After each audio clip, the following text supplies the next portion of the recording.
Hi guys, हम लोगों ने पिछले वीडियो में पढ़ा कि स्टैटिक्स क्या है।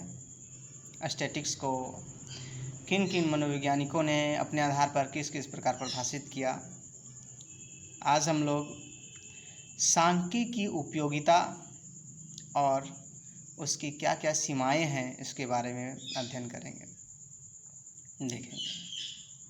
तो सबसे पहले सांख्यिकी की उपयोगिता। सांख्यिकी की उपयोगिता आज हर क्षेत्र में स्थापित हो चुकी है। प्रत्येक विषय में सांख्यिकी अपना स्थान बना चुकी है। खासकर समाज मनोविज्ञान में इसकी उपयोगिता सर्वाधिक है। यह ऐसा विज्ञान है जिसमें तथ्यों की तुलना, विवेचना एवं व्याख्या हेतु संख्यात्मक आंकड़ों का संकलन, वर्गीकरण एवं विश्लेषण किया जाता है। विभिन्न विद्वानों ने इसकी निम्न उपयोगिताओं का वर्णन किया है। पहला, सांख्यिकी के माध्यम से जटिल तथ्यों को सरल रूप से प्रस्तुत किया जाता है। इसमें कई ऐसी विधियां हैं जिसके माध्यम से तथ्यों को सरल एवं समझने योग्य बनाया जाता है। किसी आंकड़े को अगर ज्यों के त्यों प्रस्तुत किया जाए तो उसका अर्थ स्पष्ट नहीं होगा, परंतु उसके प्रतिशत, औसत, ग्राफ आदि के माध्यम से दर्शाया जाए तो यह सामान्य व्यक्ति को भी आसानी से समझ में आ सकता है। दूसरा, समूह के वर्गीकरण में भी सांख्यिकी सहायक होता है। किसी समूह का वर्गीकरण कुछ खास आधार पर किया जाता है, चाहे वह आधार लिंग हो, उम्र हो या वर्ग हो। इस प्रकार के वर्गीकरण में सांख्यिकी का प्रयोग किया जाता है। तीसरा, उपयोगिता। तुलनात्मक अध्ययन में भी सांख्यिकी की बहुत अधिक उपयोगिता है। जब दो या दो से अधिक समूहों की बुद्धि या अन्य आधार पर तुलना करनी होती है तो सांख्यिकी का सहारा लेते हैं। सांख्यिकी के आधार पर ही कह सकते हैं कि कौन समूह उच्च है और कौन समूह निम्न है। सामाजिक मनोविज्ञान में शोध के लिए प्रतिदर्श का चयन की आवश्यकता होती है। प्रतिदर्श का चयन किस प्रकार किया जाए, उसका आकार कितना बड़ा हो आदि का निर्धारण एवं चयन में सांख्यिकी की महत्वपूर्ण भूमिका है। इस पर शोध की विश्वसनीयता निर्भर होती है।